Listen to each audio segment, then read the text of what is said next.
Okay, so we've looked at how cells divide within your body. Then we looked at how gametes are created. And now we're going to look at how parents can pass on traits. So they use a cell as the transport, and they're going to transport some of their genes. So from the mom and the dad, they'll each transport genes. Those genes will come together to form offspring. So here we've got a picture of the Simpsons, and even though they're a cartoon family, you can look and see they've got similar eyes, similar skin color. You can tell they're a family. So let's go on to the next section. Okay, so now look at a real family here. We've got Louis, Krista, and Cynthia. This isn't my family, it's just a picture of a family that I picked up.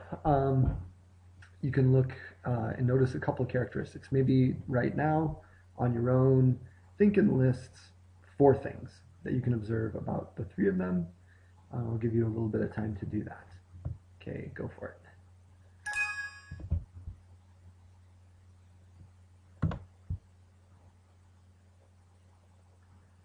Okay, you're thinking, maybe pause the video. Once you've written your 4 things, then restart the video. Okay, some things you might have noticed is look at the shape of the eyes. They're both, you've got some, you can see here, this kind of downward shape of the eyes. They've got similar nose structure.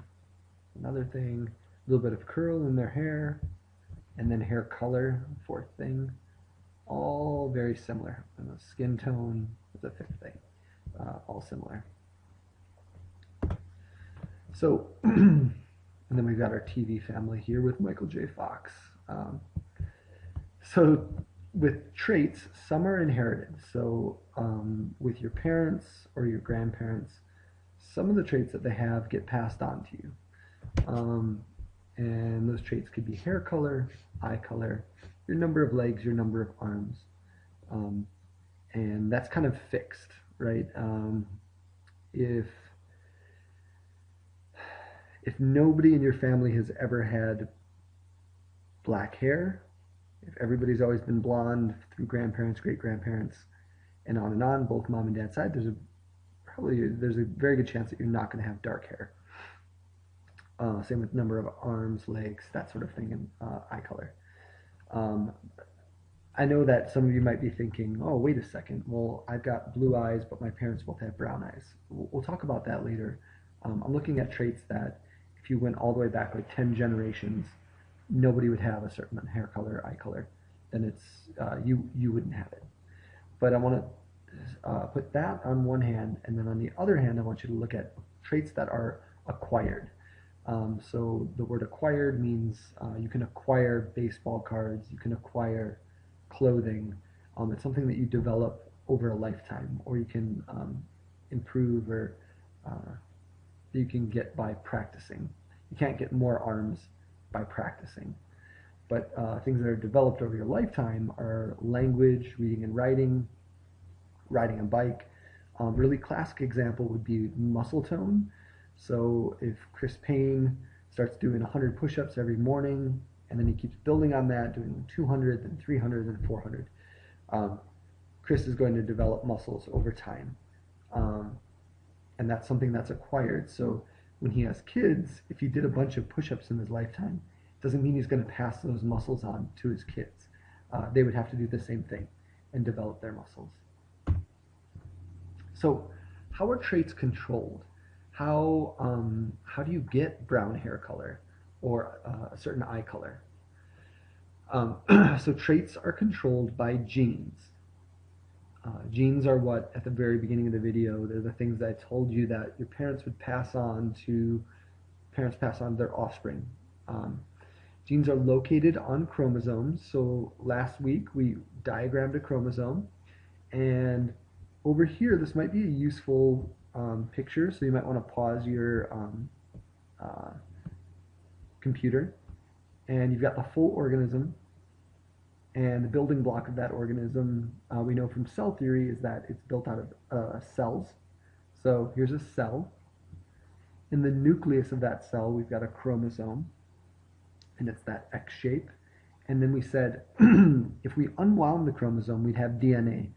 So here we've got DNA, and then right here they've written a gene. A gene would be, in one of the classes, in period 2, we talked about a gene being like a chapter in a book. So a gene is a kind of a larger segment of information from DNA. It's just a section of this DNA and on this chromosome. So on this chromosome, you have multiple genes. A gene is a segment of information that is like a coherent section, kind of like a chapter is to a book. That gene could control something like eye color or hair color. So going way back over here, you've already diagrammed this picture. Genes are located on your chromosome. You've got the picture to show that. Individuals inherit genes from their parents.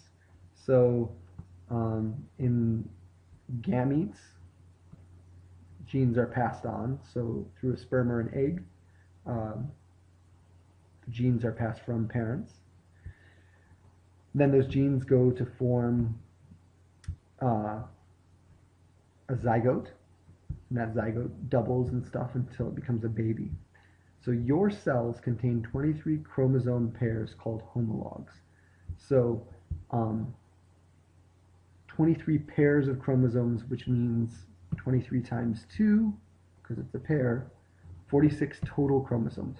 23 individual, each one is like a unique piece. So 23 chromosomes, 46 total in each cell.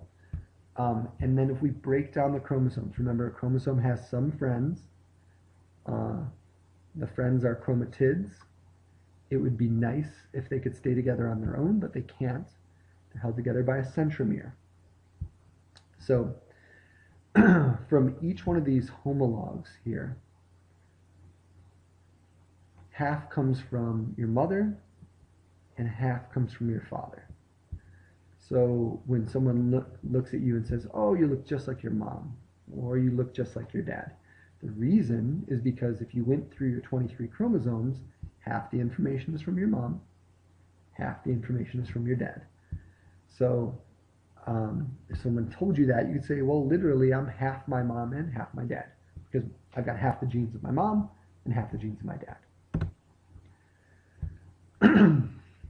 So now we're going to break down, we're going to look again, we're still within the chromosomes, but we're going to look at those pairs, the chromatid, and we're going to break them apart and talk about them a little bit. So each homolog contains sites where genes are located. So think of this chromatid as a bookcase, or maybe this chromatid is a book, I'm sorry, and this gene is a chapter from the book. And it's located in a specific spot on the chromosome. Though the gene may be present on both, the form of the gene may be different. So this is important. So if we have, I don't know what would be the book. If we have Romeo and Juliet here, and we have Romeo and Juliet here, maybe these are two different translations. So even though it's the same kind of, the chapters are similar, like on chapter 20 through 22 right here, we can imagine that it's the chapter for brown eyes. In chapter 23 right here, in this matching book, it's slightly different. It codes for blue eyes. So that's how you may have a gene on both chromosomes, but the form of the gene may be different. So different forms of the same gene are called alleles. We need a special name for that. We need to call them alleles because we're going to work with some crosses, and we're going to look at some combinations if you had different parents. So we need to use that name. It's just something we're going to use throughout the this section. So you want to remember, an allele is a different form of the same gene. So an example is the allele in this book over here is for blue eyes, and then the allele over here is for brown eyes. Different forms of the same gene. Okay, so So you might have been wondering, well, what happens if we looked at a set of human chromosomes? And that's what this is right here. This is called, the name for this is a karyotype. A karyotype is when you display all the genes that a certain organism has. So human beings have 23 chromosomes. Here's all 22, and then this is an X chromosome. And you can see that these are the similar pairs, and I mean, just by looking at them visually, you can see they're the same size for each one. Homologous pairs. So where did we kind of start getting our information on genetics? Where did it begin? It's kind of an interesting story because a lot of the information was gathered and then it was lost for a long period of time. So the first guy to do genetic experiments, kind of before, he wasn't a scientist, he was a monk. I guess he was trained in math and science, but he wasn't a traditional like scientist in a lab coat. He was an Austrian monk living in a monastery. And he did experiments between 1856 and 1863, and he grew pea plants in his monastery garden. So again, not a scientist in a lab coat. He was just growing peas in his monastery garden. And what did he do? So the first thing is when he planted his peas, he observed them over time, and he noticed 7 different traits of pea plants. So there were traits related to height, traits related to flower, pod, and the position on the plant, seed shape, seed color, flower color, pod shape, pod color. So 7 different things that, differences between pea plants. And what he did is he used 1 trait at a time, and he would cross two plants. And he called them true breeding, and he combined 2 plants that had opposite forms of the same trait. So in our picture here, he would combine a tall plant with what he called as a dwarf plant. So a tall plant and a short plant. And again, that true breeding idea was that where he got this, I'm going to explain it on this slide, so I'm just going to tell you. It meant that he would select this set of plants that was growing tall, and he would cross-pollinate them, and all their offspring would be tall. They would never have short plants. And that's what he called true breeding. He said that, or what it meant for him was that they were never going to produce a short plant. And of those 7 traits above, he did that for each one of the traits. Now, his experiment comes when he crosses them. So he wants to know, what's going to happen? I've got this plant that's tall, and every time I cross it with a tall plant, it's tall offspring. And I have a short one that always creates short offspring, or dwarf offspring. What happens when I mix a tall plant and a dwarf plant? What's going to happen to the offspring? So here's our picture. He crosses a tall and a dwarf, and there's basically 1, 2 crosses that we're going to see, and they're on this slide. So tall and the dwarf result in 100% tall plants in the first generation. So here's the original parents. All of their offspring are tall, every single one of them. So for those of you at the very beginning of our presentation that were saying, well, sometimes parents have brown eyes and I could end up with blue eyes. Here's an example. One parent has tall, one parent is short, but all of the offspring are tall. And what he observed in this first cross is that the dwarf trait, the short trait, disappeared. It was totally gone. But he didn't just stop there with that observation. He does one more cross. So this is one of the offspring from these parents, and this is another offspring, and it's plants, so it's not gross. He crosses these offspring, so they breed, and he collects the seeds and plants them. After crossing the tall plants from the original cross of the parents, their generation, this next generation results in 3 out of 4, or 75%, being tall, and 1 out of 4 being dwarf. So his observation at the end of this experiment is that the dwarf trait reappeared. How is that possible?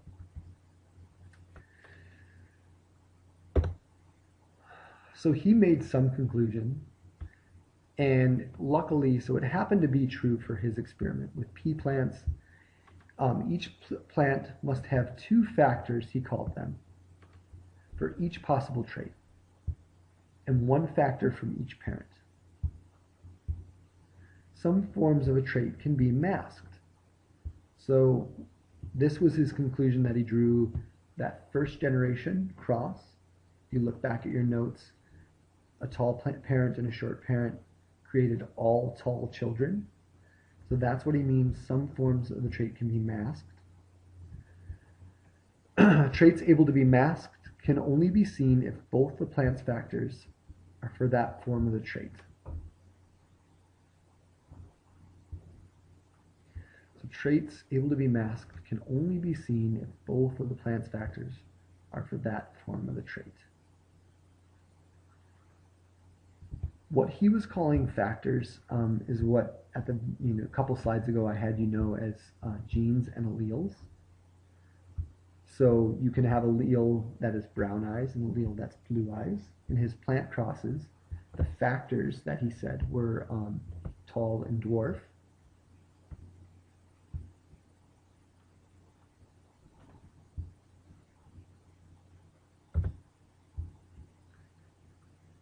So how do these alleles, so how does this chapter information in a book become something that turns into a physical trait?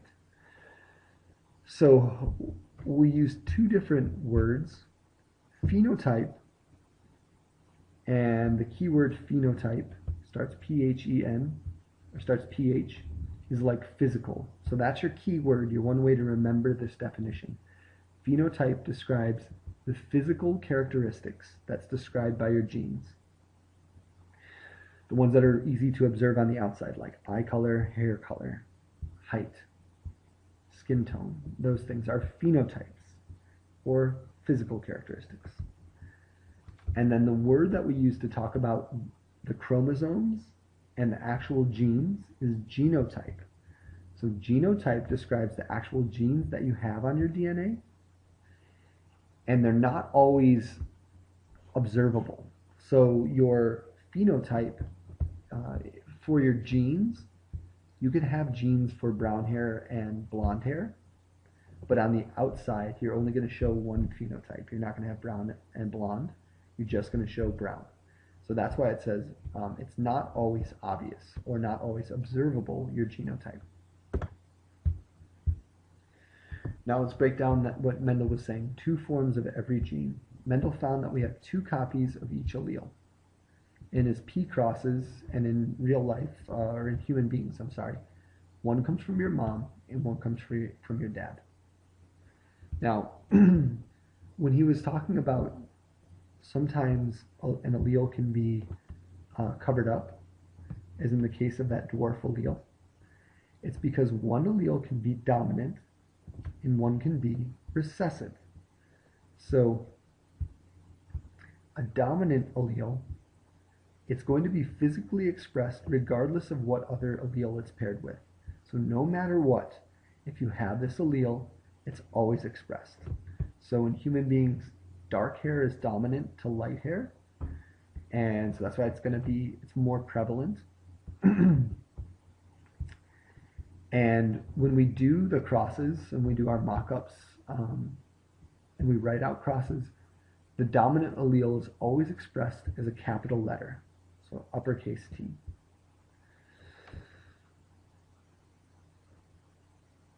In our example that we saw from Mendel, tallness was the dominant trait for pea plant height. Then you have the recessive allele. Recessive is physically expressed only when paired with another recessive allele. So you can only get that allele if it's matched up, and the mom has it and the dad has the allele, and they pass that allele, each one of their copies, to the offspring. When we're doing crosses, we write that allele with a lowercase letter. If you notice, we use the same letter here.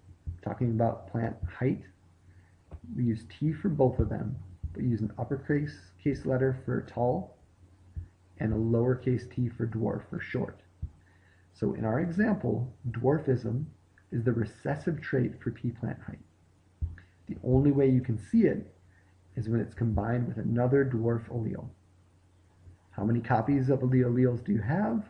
Write that answer down for yourself. Think about it. Pause the video. You replay. You have two combinations. You have two alleles for each trait. Okay, that's the very last slide. I went pretty slow. I hope that you listened to what I was talking about, because that's going to help hopefully cement your understanding on this topic. And then we'll practice some problems in class. See you in class.